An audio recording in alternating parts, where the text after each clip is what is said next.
Hello, my name is Jimmy Cross, and today I'm going to be doing this video on part four, which is my synthesis and conclusion on the four-part series that we've had for this class so far. It's been really fun to go over each and every part of the survey, so I'm looking forward to going through it with you. So I broke down my part four based on each and every question that was posed.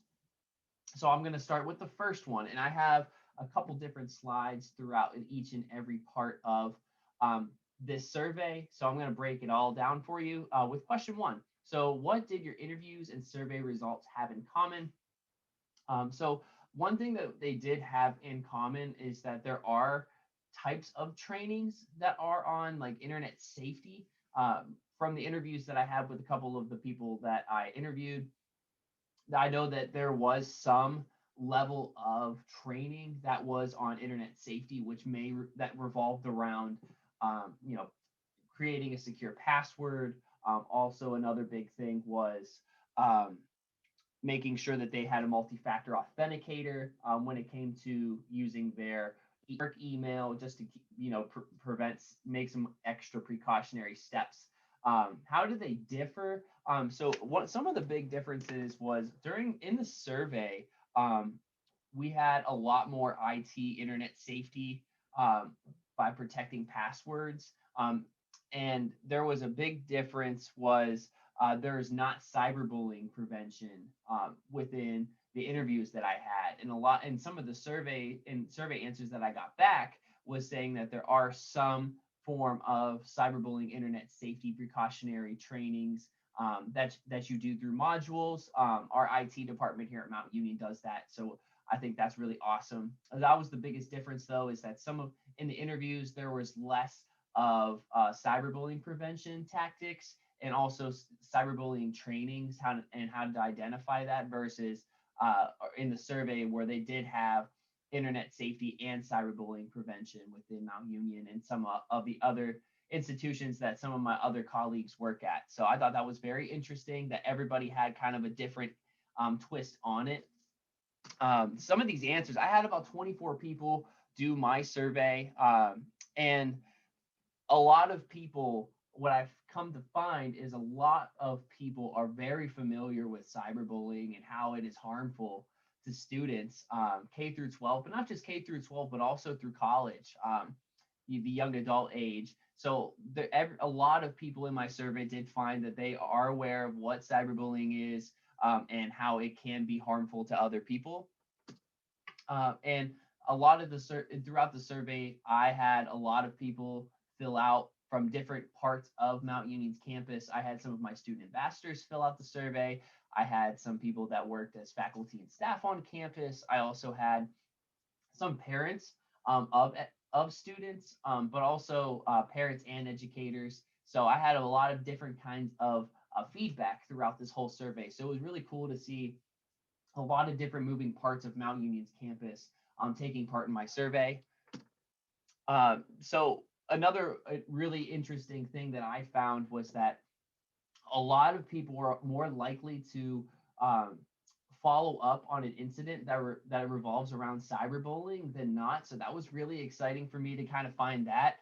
There was only three people that were less likely. So with 3, 4, and 5 answer was the top answers that I had. And so a lot of people are more likely to respond, which made me feel really good about our campus and how we're trying to be safe for our students. Um, so another nice one was that I had a lot more people say yes, that they would be interested in attending a training that focuses on internet safety and cyberbullying prevention.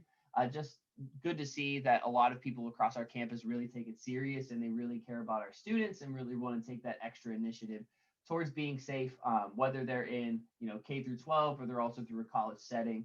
A lot of people were very open and honest and willing to do this. And I talked with a couple of people in person about this as well. And the same thing with my interviews that I had before part four.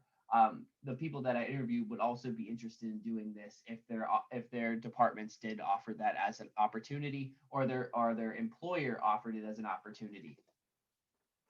So how might you change your interview questions or survey questions if you had to do this project again in the future? So I really went down through each and every question. I try to make my questions revolving around cyberbullying, internet safety, that was more general, so everyone had the opportunity to answer it.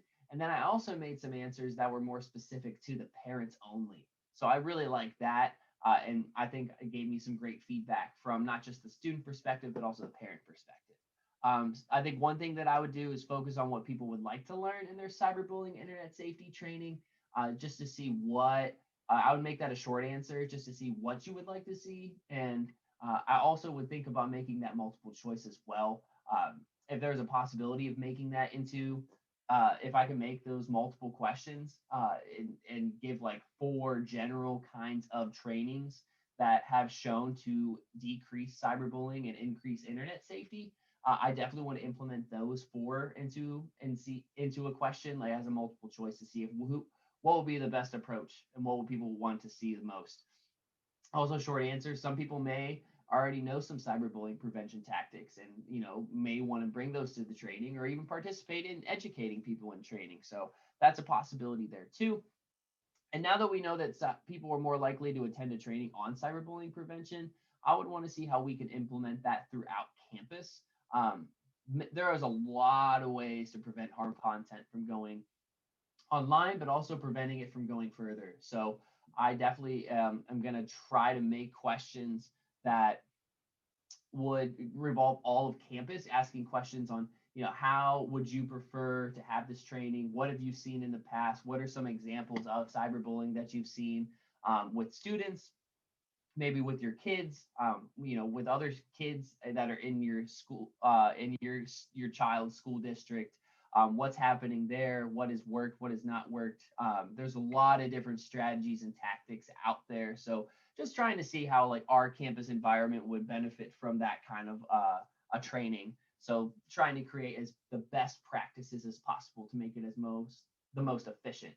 And with the internet safety trainings that some people have had, want to break down that question into multiple questions, see what people have gained from those trainings. So I want to see if people that have worked at other institutions have used it before, had these trainings before, and what has worked, what has not worked.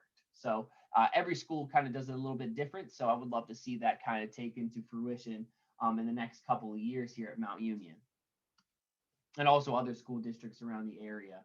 So if I met with a key leader in my organization, what would I tell them about my findings? I think more people are inclined to participate in cyberbullying prevention, and internet safety training. So that's a big one, that people are more inclined to do it. Number 2 is more people understand what cyberbullying is and how harmful it can be. Students, faculty, and staff believe that cyberbullying is a big issue with our youth and young adults. So people are aware about that. And people are also willing to follow up with students that have received hurtful content online. So a lot of the survey results that I found to be really great is that people know what cyberbullying is. They know how harmful it can be and what can result in those kinds of things. And it can hurt children. It can really hurt young adults. It hurts everybody. It's People can easily hide behind a keyboard, and they can see those comments, and people may not follow up with them. But from the survey, I found that more people are inclined actually in the field of education to respond in a timely manner, and also help the student if possible. So people want to be trained on this kind of stuff, and people also want to learn, how they can benefit from a training like this. So I would definitely bring these findings forward to let my key leaders in my organization know, like, hey, a lot of people across campus really have found that they would be interested in attending one of these kind of sessions. I think that everybody can play a part in cyberbullying prevention and also internet safety. It could go a long, long way, and it can benefit future generations on how to properly use the internet and how to not post harmful content online. So that's essentially all I have. I really enjoyed every part of this, and asking questions. I'm talking with people within my office and getting feedback in person through interviews, through this survey. A lot of great things have come out of it, and I'm really thankful that I had the opportunity to go through the survey. So I just want to thank you for taking some time to watching my video. If you have any questions, please feel free to let me know anytime. I'm more than happy to talk you through it. So thank you so much, and I hope you all have a wonderful day.